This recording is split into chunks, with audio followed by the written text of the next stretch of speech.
Welcome to Baker Oil Tools Introduction to Liner Systems.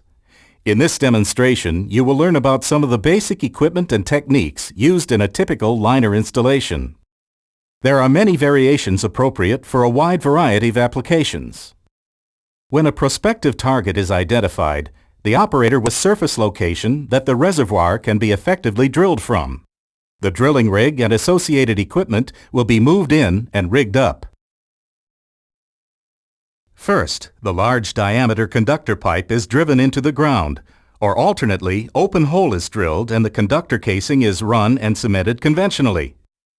This pipe must be sized to accommodate all subsequent hole and casing sizes which are required to reach the target producing interval.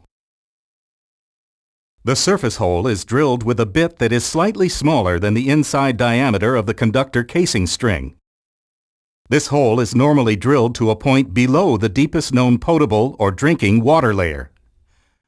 Mud is circulated to clean the drill cuttings from the well, and the bit is pulled out of the hole.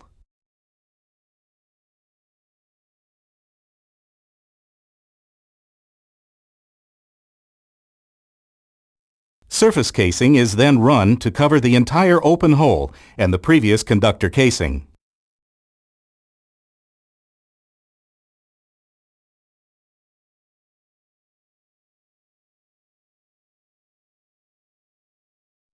When the surface casing has been landed in the wellhead at the surface, clean drilling mud is circulated to ensure that all the cuttings and excess mud cake has been removed from the open hole.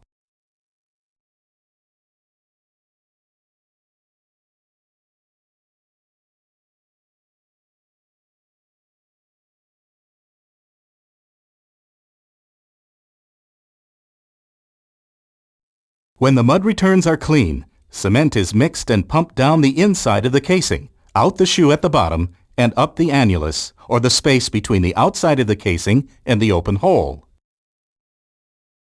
Special rubber plugs are used to separate the cement from the displacing fluid and to wipe the inside of the surface casing free of cement.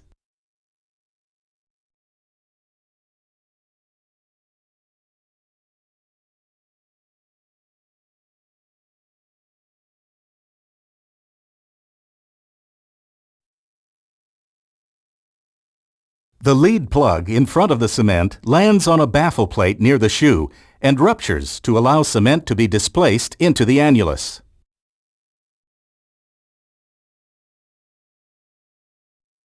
The operator may choose to cement the entire surface casing to ground level or only a portion of it. When the second plug bumps at the end of cementing, a pressure increase will be seen and the pumps are shut down. Until the cement sets up, pressure must be held on the inside of the casing to prevent the heavier cement from U-tubing back inside. Once the cement hardens, the next hole size can be drilled. After drilling out the shoe, the operator will perform required pressure testing to verify integrity of the cement job, as well as formation stability.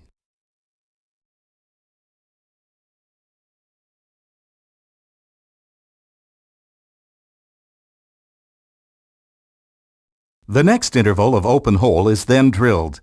If required, open hole logs may be obtained on wireline, followed by a cleanup trip to verify that the hole is in good condition to run casing.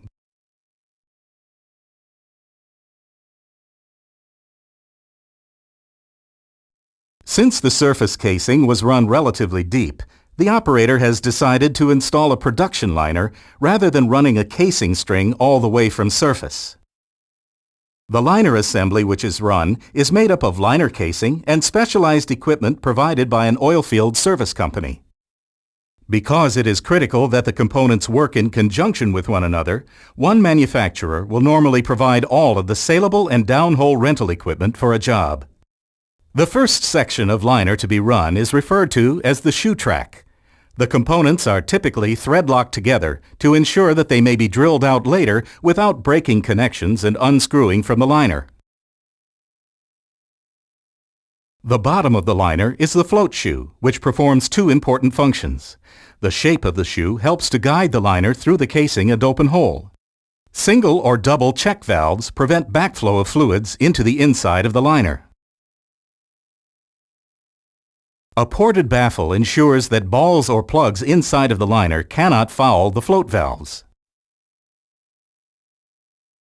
The landing collar also performs two functions. First, a ball can be landed on the shearable seat to allow differential pressure to be applied to hydraulically actuated tools above. Increasing the pressure will shear out the seat and restores the circulation path. Additionally, the collar ensures a specific stopping point for the liner wiper plug by providing a sealing and anchoring point when cementing is complete. All shoe track components are normally manufactured to allow sure and rapid drill out later. As the shoe track is lowered into the well, the floats are checked to verify that mud is not backflowing inside.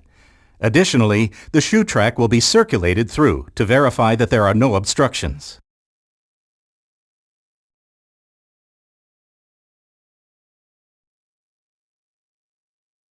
The required joints of liner casing are made up above the shoe track. Normally, enough liner is run to completely cover the entire open hole plus 100 to 300 feet above the previous shoe track. Since the float valves do not allow the inside of the liner to fill up as it is run, the liner should be filled from the surface to prevent the mud from collapsing the liner casing.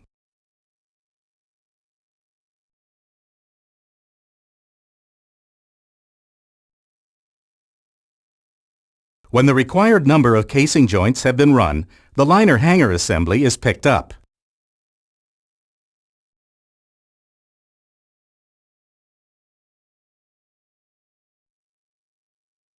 For this well, the assembly is comprised of the liner hanger, the drillable pack-off bushing, and the liner top packer.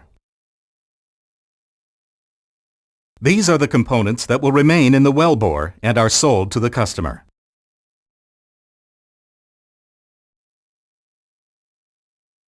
Inside of the saleable tools, we also have our running tools, rented to the customer as a part of the liner installation service. The liner setting tool is used to connect the liner to the drill pipe. It carries the liner into the well and provides a reliable releasing mechanism when the drill pipe must be disconnected. The slick stinger is a polished tube that seals inside of the drillable pack-off bushing to create a pressure seal at the liner top during the installation process. The liner wiper plug is attached to the end of the running tool assembly or may be held in a special bushing in the liner casing below the hanger. The plug will be used to separate the cement from the mud later. It is very important that the compatibility of the equipment is verified to be certain that the components work properly with each other and in the customer's well. This is checked initially in the shop when the equipment is loaded out, and then confirmed at the well site prior to running into the hole. Lengths, IDs, ODs, shear pressures, and other important details are recorded in the tool specialist's tally book as a final check. Information entered in the tally book becomes a permanent part of the well record.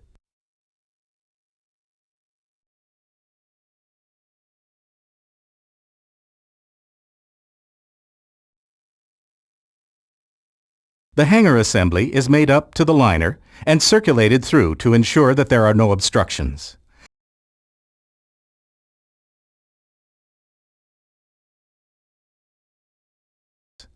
At this time, the rig crew will rig down the casing handling equipment to run the liner into the well on drill pipe.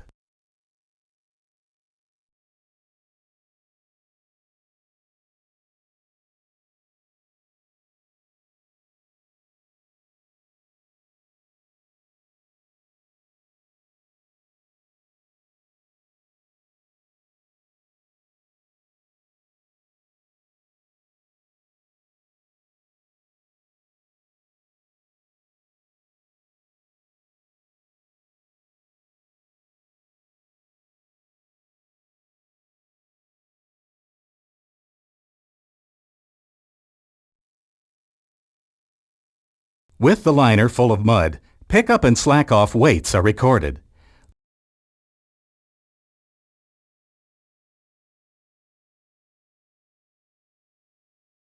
The weight of the liner should be close to the calculated weight with the proper buoyancy factor applied.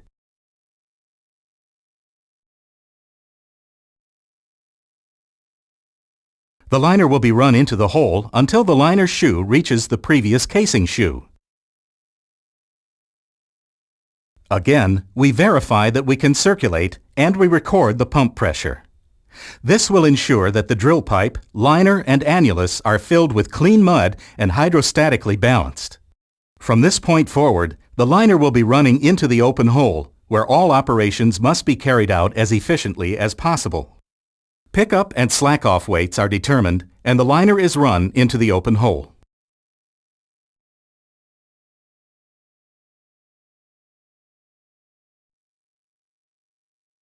Bottom is located by observing a repeatable drop on the weight indicator. The liner is picked up off bottom, and the well bore is circulated clean to remove any cuttings from the annulus.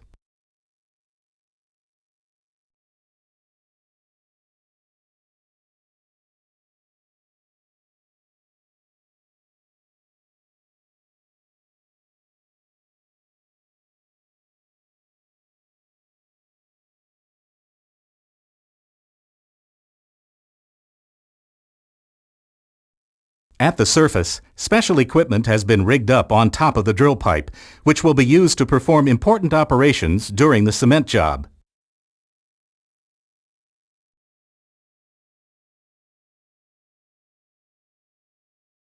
Because the hydraulic set liner hanger requires differential pressure to activate, we will drop a ball from surface to pressure up against.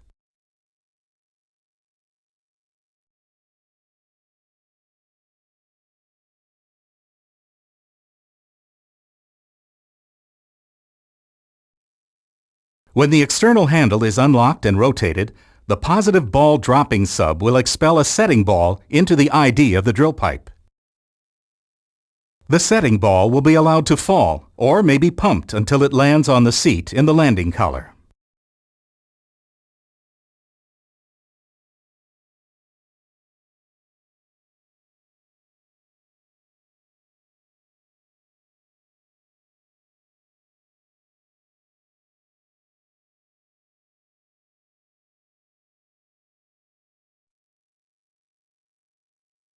As pressure is applied at the surface, the hydraulic cylinder of the hanger shears and strokes the slips upward until they contact the casing wall. As the weight of the liner is slacked off, the hanger slips transfer the loads to the previous casing string.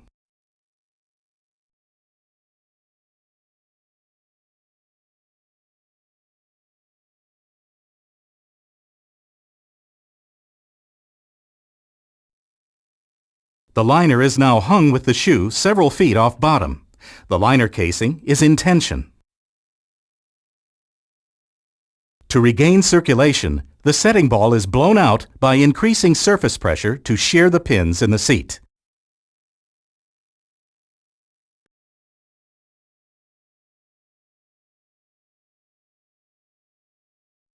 Circulation is re-established, and the well is circulated until smooth and steady pump pressure is observed.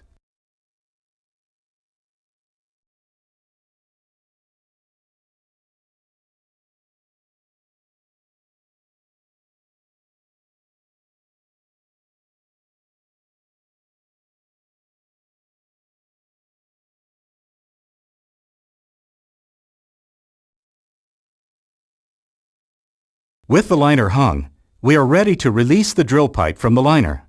The releasing operation will depend upon the type of setting tool used. The C2 liner setting tool releases by simply rotating the drill pipe to the right about 10 turns. Right-hand rotation disengages the float nut from a special carry-in thread profile in the body of the liner top packer. The drill pipe will now be picked up to verify that the setting tool is released. We expect to only see the weight of the drill pipe on the weight indicator, since the liner is now being supported by the liner hanger. We only pick up a couple of feet, as we do not want to activate our packer setting device yet. Once we have confirmed that the setting tool is released, we slack off and circulate to verify our pack-off integrity. We must slack off enough to overcome upward piston forces on the bottom of the pack-off.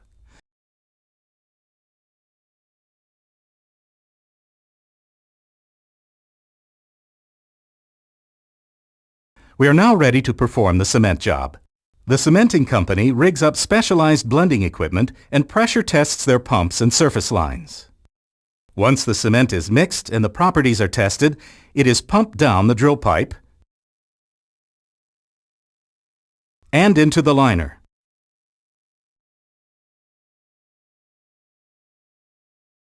At the surface, the cement is pumped through a cementing line into the TD swivel port.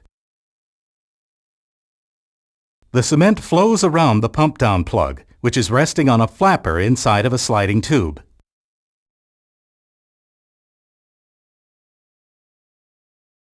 When the required volume of cement has been pumped, the plug lock is turned, the tube drops, and the pump-down plug is forced out of the TD plug dropping head. The flag sub provides visual confirmation that the plug has been pumped down the drill pipe.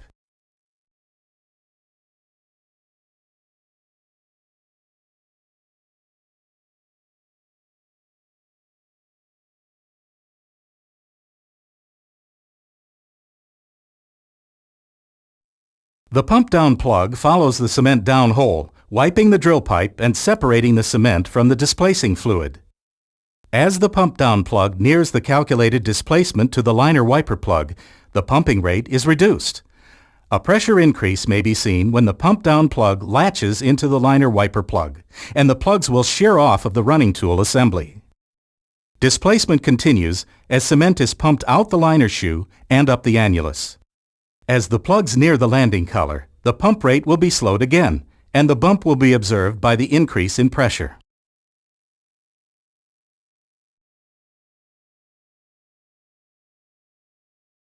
When we are comfortable that the plugs are holding tightly, the pressure is bled off, and we check to see that there is no backflow through the float valves as the heavier cement tries to U-tube back inside the liner.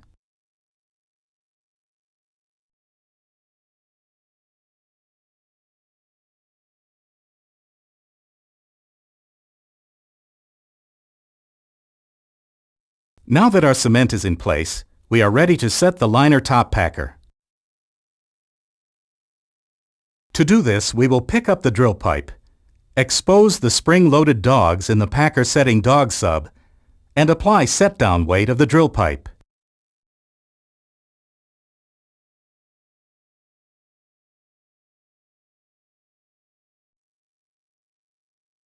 When sufficient weight has been applied to shear the setting pins in the packer, compression will energize the seal element and engage the hold-down slips into the casing wall.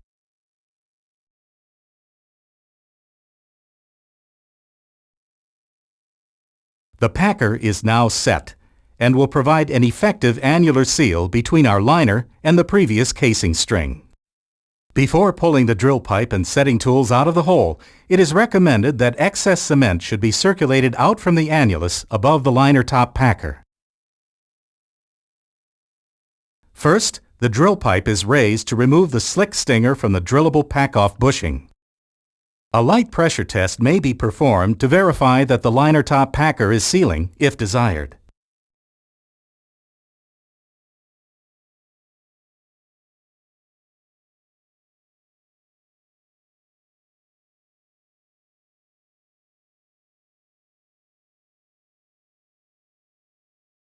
Since the pack-off is not sealing, circulation at the liner top will remove excess cement from the drill pipe annulus above the packer.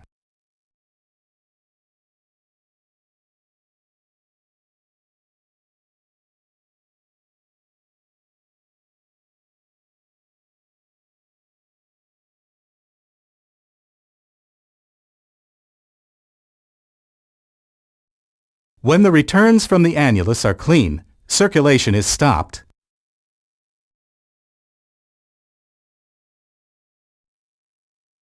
And the running string is pulled from the hole.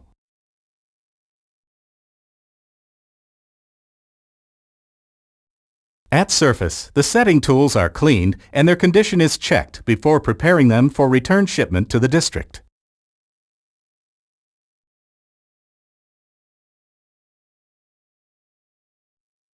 The customer's well now has a newly cemented liner in place, hung off from the previous casing string and with an effective annular seal. It will be ready for production or drilling ahead after the cement sets up.